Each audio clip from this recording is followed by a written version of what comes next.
Hello there, a very good evening and welcome to another edition of Prime Time News on TV1. I'm Sharon Benedict for the Newsfirst team. Let's start off with a look at your top stories for tonight.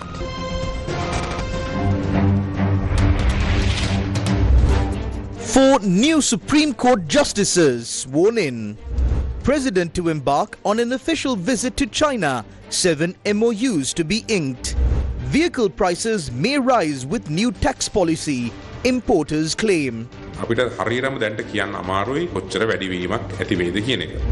Leak at Alut Diulveva repaired. Irrigation department assures no danger. Schoolgirl kidnapped in Gampola. 3 teams deployed to investigate. LA wildfires death toll rises to 16. New evacuation orders issued as fire spreads.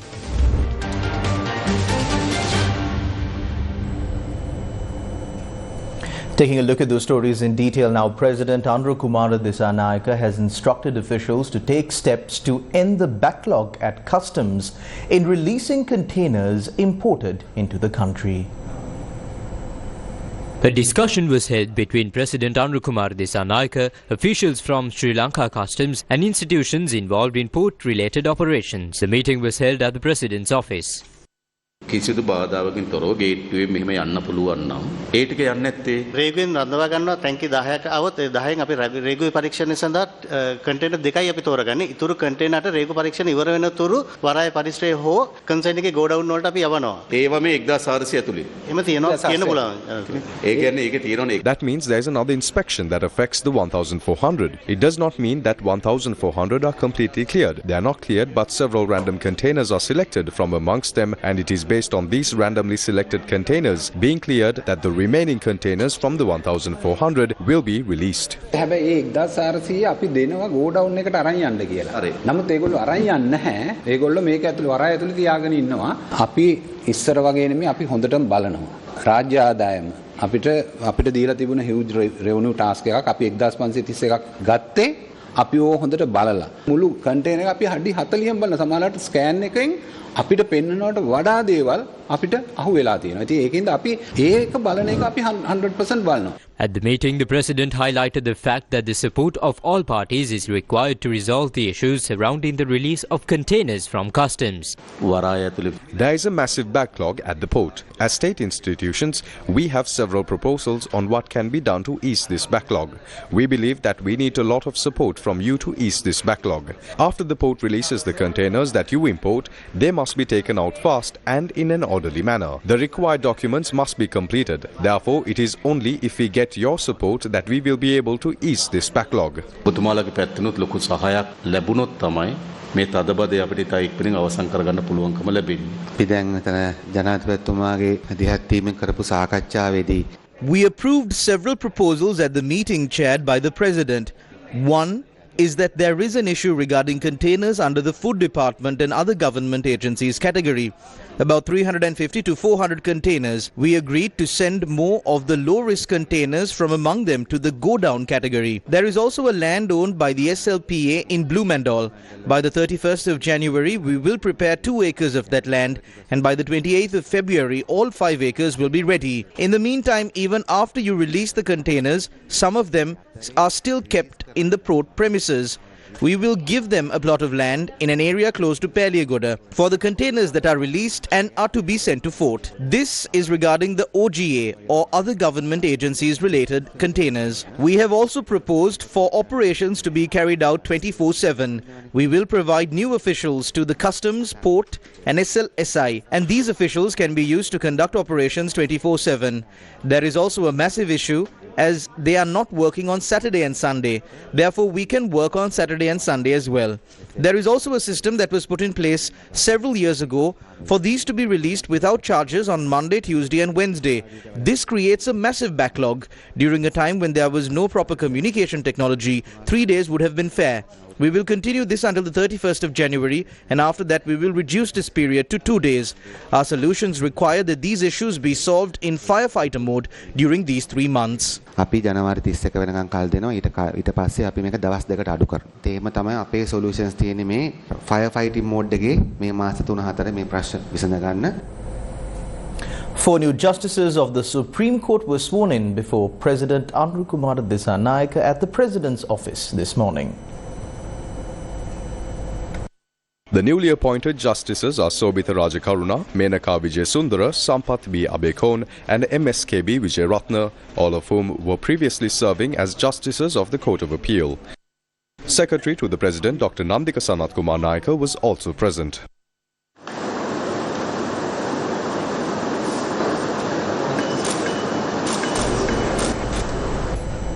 The special relief distribution program for low-income families in Jaffna was held today in celebration of Thai Pongal. The event was organized by the Consulate General of India in Jaffna. 50 low-income families from Kites received assistance under the special relief distribution program aimed to provide support to those in need during the Thai Pongal season. The goal of this initiative is to strengthen the ties between India and Sri Lanka. Thai Pongal represents the identity of the Tamil people. It is a pinnacle of their culture and traditions. On behalf of the Indian government and its people, we are pleased to present these packages today. And the Indian consulate also provided school supplies to 73 students in Sulipuram, Jaffna. An extraordinary Gazette notification was issued announcing the revised excise duties for vehicles to be imported from February this year. The Gazette notification was signed by President Anrukumara Dissanayake in his capacity as the Minister of Finance, Planning and Economic Development. Now, how will these excise revisions affect the prices of vehicles? Let's take a look. This is 2025, a new year, not 2024. So in this new year, you might be having a lot of plans, a lot of dreams to be achieved throughout this new year. In that, you might be thinking of buying a new vehicle. So with all of these changes, you might be thinking of how you can do it. So in response, the previous government, in response to the economic crisis, back in 2020, the previous government imposed temporary restrictions on the import of non-essential goods, including motor vehicles. However, with the approval of the extended fund facility from the IMF and with the rise of foreign reserves, the government has now moved to relax these restrictions and permit vehicle imports once again with the approval of the Central Bank of Sri Lanka. On the 18th of December 2024, President Anrukumara Dissanayake told the Parliament that the vehicle market would reopen starting on the 1st of February 2025.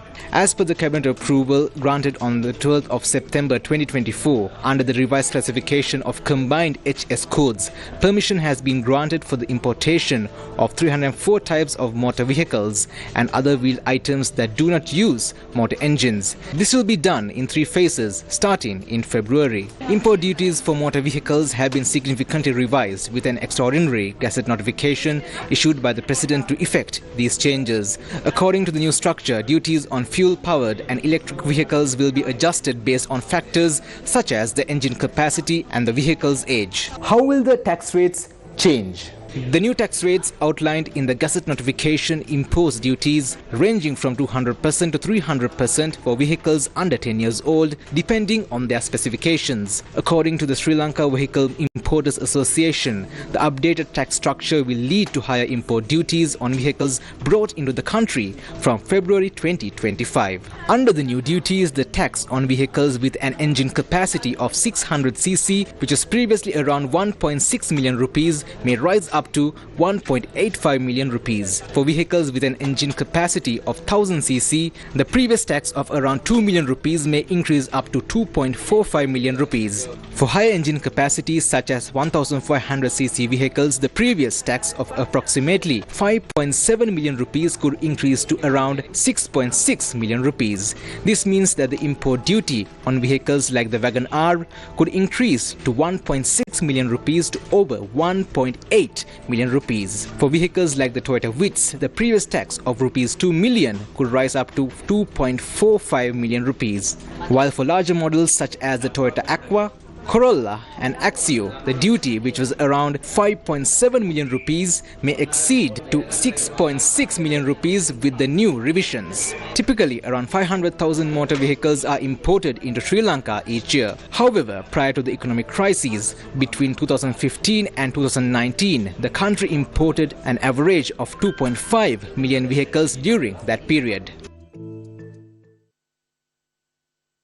You might be having a lot of questions whether you could buy a new vehicle to the same prices in the future. Is it a yes or is it a no?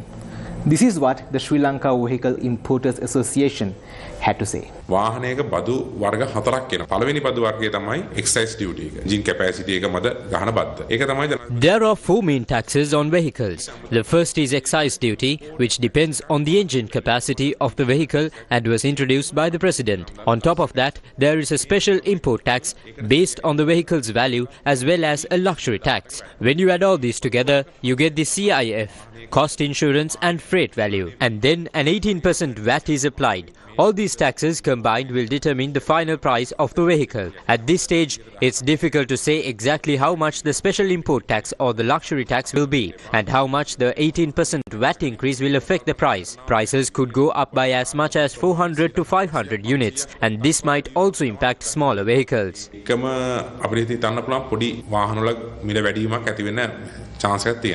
What about used vehicles? Will their prices go up too?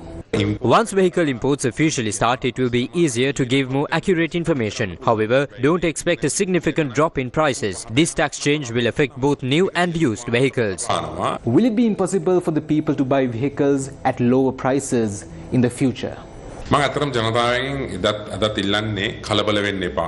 not panic. Right now it's tough to give a precise price calculation. But once vehicle imports officially begin on February 1st, we will have all the numbers in place. By then we'll be able to provide more accurate price estimates. And with everyone importing vehicles at the same time, there will be competitive pricing. The Department of Meteorology has issued a weather advisory forecasting showers or thunder showers at times in the northern, north central, eastern and Uva provinces and in the Matale, Nuwara Eliya and Hambantota district.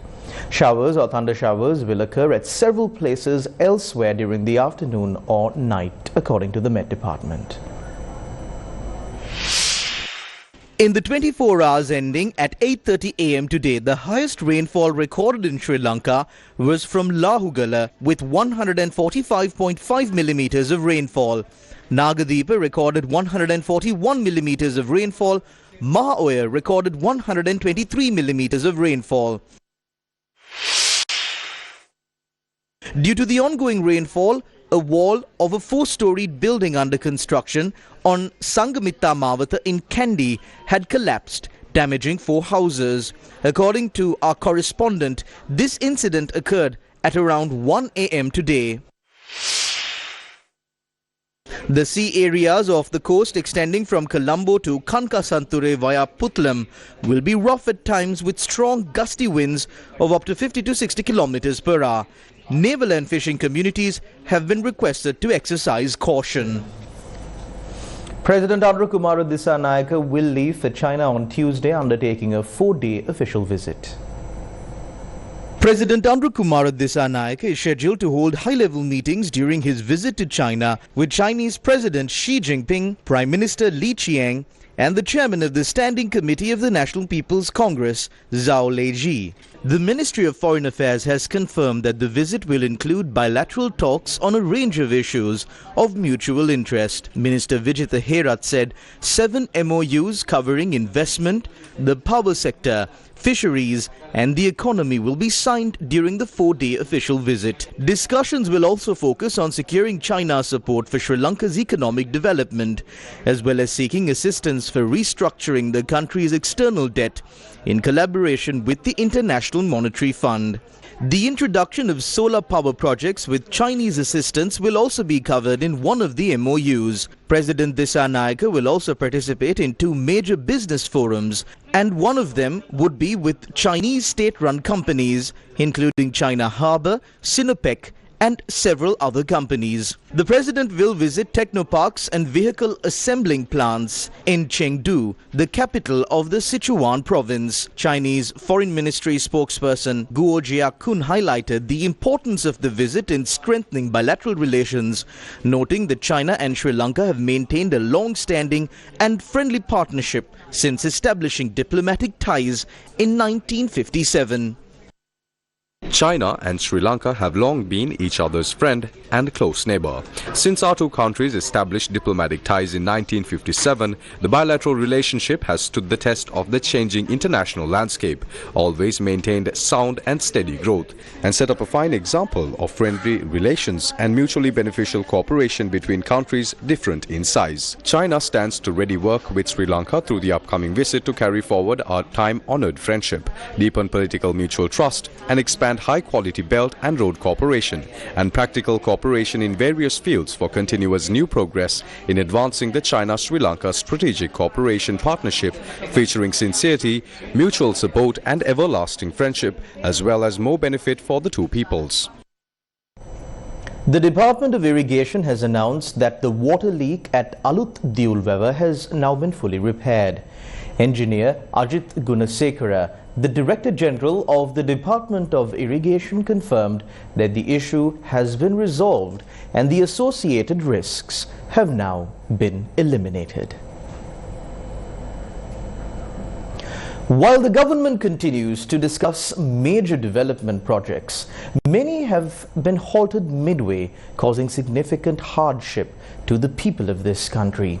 Recent examples of this are clear. Roads, bridges and other infrastructure projects have been left unfinished, resulting in the waste of the money of the general public. Who is responsible for this mismanagement of taxpayers' money? This is today's episode of What Happened to the Village.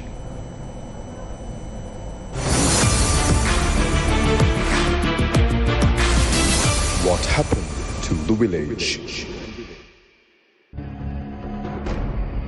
This is the bridge over the Uruboka Oya, which was intended to connect to the Kamale jetty. Funded by the Ministry of Housing and Construction and overseen by the Road Development Authority, the project was estimated to a cost of 50.6 million rupees. Construction began on the 11th of October 2018 but was halted before completion. Despite changes in government, the project has remained unfinished with no progress for years. අපි පස් දෙන්න අපිට ගොඩ කළා මේ ටික හදලා දෙන්න කියන එක තමයි වැඳලා ඉල්ලන්නේ. Let's set aside the topic of construction. Residents point out the machinery and vehicles that were brought in for construction, now abandoned and sinking into the ground. These are not minor expenses, but significant losses. Didn't the politicians and government officials notice this loss? අපි අවුරුදු 10ක් 15ක් තිස්සේ මේ උරුබොක්කෝ යහරහා යකට වෙන්නේ ඉස්සෙල්ලා ඒ දණ්ඩක් තිබුණේ.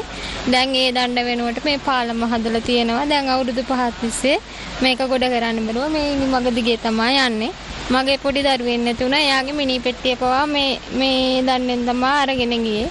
ඉස්කෝලේ යන ළමයි මේ උදේට යන්නේ මෙතනේ. තුනටිය ෆයින් එකෙන් දැන් ඇවිදිනවා. දැන් කෙනෙක් වැටිලා අතක් කැඩිලා. අපිට මේ ටික ගොඩ කරලා දෙන්න කියන එක තමයි අපි කරුණාවෙන් ඉල්ලා සිටින්නේ. එහා මෙහා යන සියලුම දෙනා මෙතනින් තමයි උඩට මාළු අරගෙන කෙසෙල් කැන් අරගෙන හැම දේම අරන් මේ හැම මිනිසෙක්ම උතනින් තමයි උඩට පහළට නගින්නේ. Residents emphasize that no one should have to endure these conditions. The ongoing neglect is a direct result of a political system plagued by corruption, with officials often more focused on benefiting from taxpayers' money than serving the people. As the community continues to wait for progress, the question remains: will this situation change?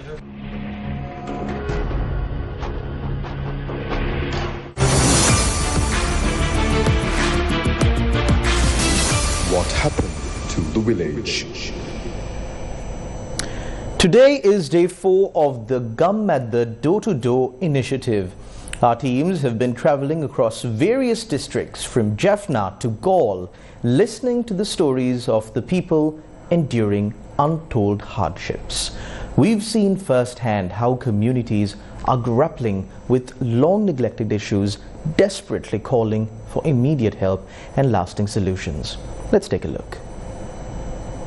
In the hills of Nuwara Eliya, residents of Udupusellawa are living through a crisis that no one should have to endure. Flooding that submerges their homes and livelihoods time and time again. Each time it rains, even a light shower, these communities are engulfed in floods. But the real tragedy lies in the fact that this has been ongoing for years and authorities have done little to address it. For the people who call these villages home, this isn't just a story about water. It's a story of frustration, of helplessness, and of repeated promises that have never been fulfilled. නිලධාරීන්ගේ කැපැතිලින්ද තමයි මේ තත්ත්වයට ඇවිල්ලා තියෙන්නේ. කිසිම ගෑමාරක් අද වෙනතුරු hospital එකක තරම් දාලා නැහැ. දැන් අඩි 4ක් 5ක් වතුර එනවා. මේ ගෙවල් ඔක්කොම යට වෙනවා මේ තින්නේ.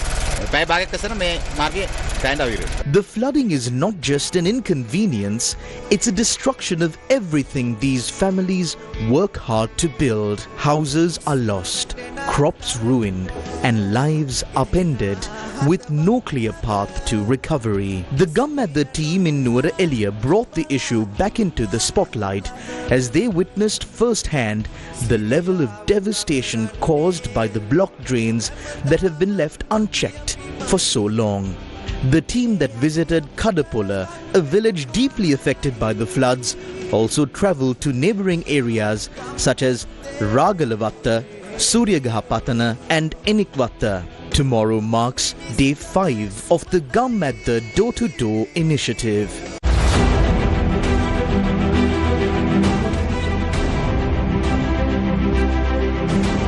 Gammadda door-to-door.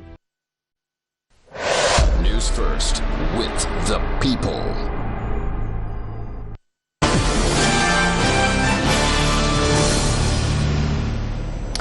Firefighters are making an all-out assault to prevent the largest of the deadly wildfires that is threatening Los Angeles from spreading into one of the city's most exclusive neighborhoods. Aerial crews have been bombarding the flamed hills with water and fire retardant to hold back the Palisades fire, which has expanded an additional 1,000 acres and is now menacing Brentwood. Winds are expected to pick up again overnight, further fanning the flames that have left at least 16 people dead. Help go on the Palisades fire off Piuma Road, west side of the Palisades fire. 2,200 hours working structure defense with the night water dropping helicopters, structures adjacent here at Piuma Road, structure defense. End of report. Authorities in Los Angeles are currently managing 4 main blazes around the city. The largest is the Palisades fire, which is 11% contained and covers 23,706 acres. The fire is threatening the affluent enclave of Brentwood, home to the Getty Art Museum, as well as parts of Encino and Mandeville Canyon. The second largest is the Eaton fire in the north of the city around Pasadena, covering 14,118 acres, of which 15% is contained. The Kenneth fire is 1,052 acres and 90% contained, while the Hearst fire is 799 acres and 76% contained. In its latest rescue update, California's neighboring states have dispatched crews to help Los Angeles battle the 4 fires that continue to ravage the city. Texas, New Mexico, Colorado, Utah, Nevada, Arizona, Oregon, and Washington have sent firefighters to Los Angeles. The US's closest neighboring countries, Canada and Mexico, have also dispatched crews. More than 70 firefighters and disaster relief workers from Mexico's National Forestry Commission and Ministry of Defense were deployed to Los Angeles yesterday to help bolster efforts to contain the fires. This is in addition to another group of Mexican firefighters who reportedly arrived in Los Angeles on Friday. Canada is preparing to send firefighters and specialist equipment to the area, and coordinators say fire crews could arrive as soon as Monday. The California Department of Forestry and Fire Protection said in a post on X, quote-unquote, These reinforcements are crucial not only for containment efforts but also to provide much needed relief to the brave firefighters on the front lines. Approximately 14,000 personnel are currently battling the Palisades fire, according to California Governor Gavin Newsom. Malibu, another suburb of California, has lost 1/3 of its eastern edge, and a resurgence of winds could complicate efforts to knock back the flames. According to officials, Malibu has faced 3 fires in 3 months, but the Palisades blaze has been the most destructive. Meanwhile, late yesterday, authorities issued new evacuation orders for eastern communities threatened by the Palisades fire. The latest order includes parts of the Brentwood area, a quintessential upscale LA neighborhood with 3-lined streets and Italian eateries. It is also home to the world-famous Getty Center Art Museum, which has now been evacuated. People are very unsure right now because they don't know if they have homes to go back to. I mean, first of all, this is something we never expected because of where we are. This was the safe part of the Palisades. The 4 blazes have also left 35,000 homes and businesses with no electricity in Los Angeles. The LA Department of Water and Power says since the fire started on Tuesday, its teams have restored power to more than 350,000 customers, with more than 100 crews prioritizing repairs on downed wires. This is where dreams take flight.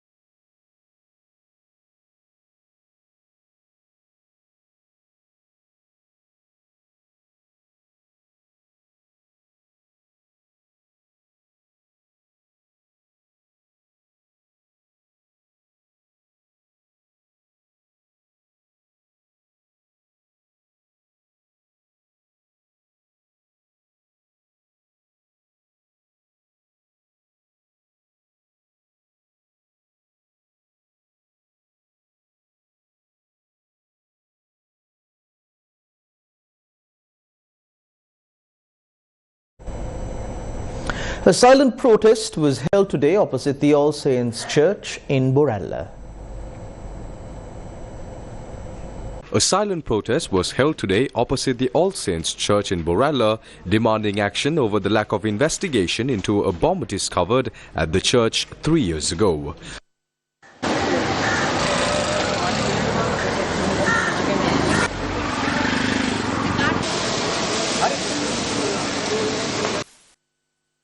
Devotees also joined the demonstration following the mass this morning. 3 years ago, a bomb was found at All Saints Church. Despite this, no proper investigation has been carried out, and we are still waiting for justice. The bomb was found just before the 1000th day commemoration of the Easter Sunday attacks. This threat aimed to disrupt our planned memorial activities. We are calling for a full investigation and justice for this unresolved matter. Investigating incidents like this will help uncover the truth. The Clean Sri Lanka program will require us to look at the past so we can move forward and make lasting improvements. Several programs under the Clean Sri Lanka project were successfully carried out today, with cleanup operations taking place across multiple locations. In the south, the Koggala coastal area in Ahangama was given a thorough cleanup led by Deputy Minister Ratna Gamage along with local officials and volunteers. Clean Sri Lanka isn't just about cleaning the beaches or streets. That's only a part of it. Our actions and ideologies needs to be cleaned as well. They must be changed. Meanwhile, cleanup operations was also carried out in the Gaul district along the coastal highway and surrounding areas, with Deputy Minister of Vocational Education Nalin Hevage participating in the initiative. Let's build a great country and preserve it for future generations. This is the purpose behind this initiative. The first step in this massive journey has already been a success. In the eastern province, Nindavur in Ampara also saw its streets and surrounding areas cleaned as part of the national initiative. The cleanup was supported by local politicians, including members of parliament, A. Adam Bawa from the National People's Power and M. Ashraf Tahir from the All Sri Lanka People's Congress. A schoolgirl from Dalugala Gampola has been kidnapped. Police said that 3 teams have been deployed to investigate and are working on locating both the schoolgirl and the suspect who abducted her. According to police reports, the girl was abducted while she was on her way to school yesterday. The incident was captured on CCTV cameras in the area.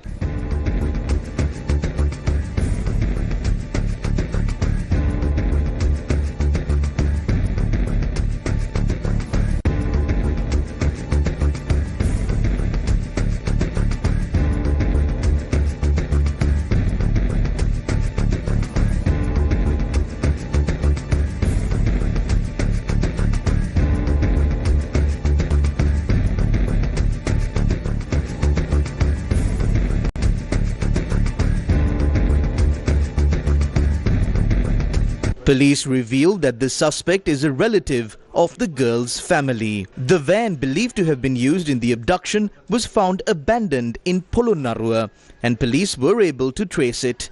The driver of the van has been arrested in Gampola. However, as of now, neither the girl nor the suspect has been located. CCTV footage captured a young man who, witnessing the abduction, courageously attempted to rescue the girl, putting his own life at risk. Newsfirst has located this brave young man. උදේම වැඩට යනකොට අතයි 27ට තමයි මේ සිද්ධ වුනේ. මම ඉන්නකොට ඌ ආවා. එවිලා අර කෙල්ලගේ උස්සලා යනකොට තමයි මං ගිහිල්ලා ඌට ගෙව්වා. ගෙව්වා අතන්ට කිව්වා.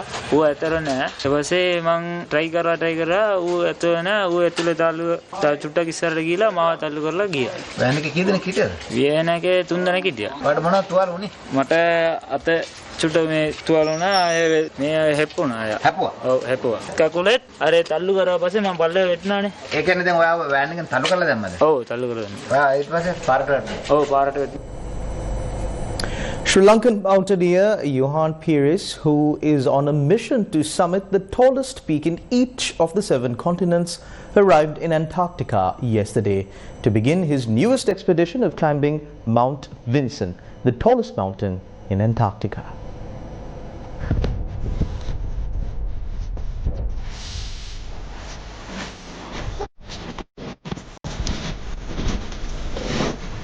Sri Lankan mountaineer Johan Pires embarked on his journey on the 5th of January to conquer Mount Vinson, the highest peak in Antarctica, standing at 4,892 meters. Johan Pires is the second Sri Lankan to summit Mount Everest in the year 2018.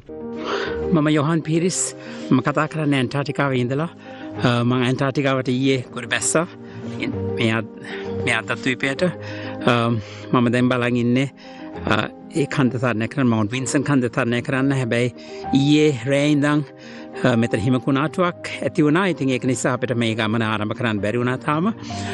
අපි හිතනවා අපිට කියලා තියෙනවා හෙට නැත්තම් අනිද්දා මේ දේශගුණය වෙනස් වෙන්න පුළුවන් කියලා. ඉතින් මම බලන් ඉන්නවා ඒ දේ වෙනකල් අපිට මේ ගමන ආරම්භ කරන්න. නැවතත් මාත් කරන්දී සිටියොත් එහෙම ගමන ආරම්භ වෙද්දී මට නිවුස් ෆස්ට් මාර්ගෙන් මට ඔයගලන්ට මෙතන ඉඳන් අප්ඩේට්ස් දෙන්න පුළුවන්. අපි මොන තත්ත්වයකටද ඇවිල්ලා තියෙන්නේ, මං කොහාටද ගිහිල්ලා තියෙන්නේ කියලා කන්ද පාමුලට ගියා කන්ද මුදනට ගියාම ඔයගලන්ට හැමදේනාටම රිපෝට් කරන්නත් පුළුවන්. Pires has already successfully summited 4 of the highest peaks in the 7 continents: Mount Kosciuszko in Australia, Mount Kilimanjaro in Africa, Mount Elbrus in Europe, and Mount Everest in Asia.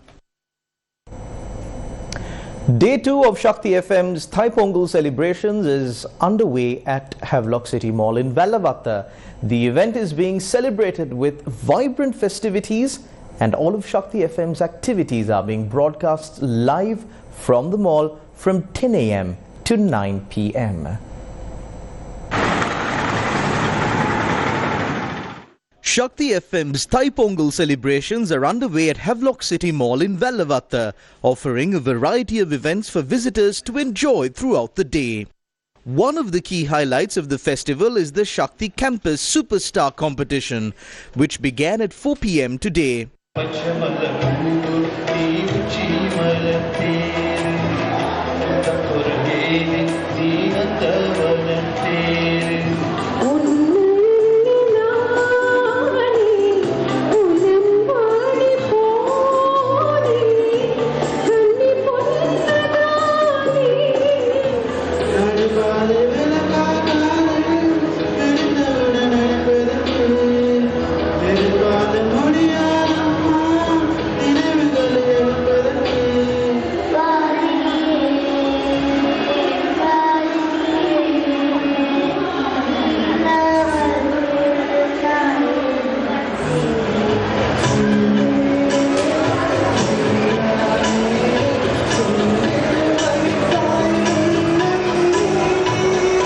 A column competition is scheduled for tomorrow at 3 p.m. where participants will create intricate designs in celebration of the festival. The festivities will conclude on the 14th of January, Thai Pongal Day, with a grand celebration open to the public starting in the morning.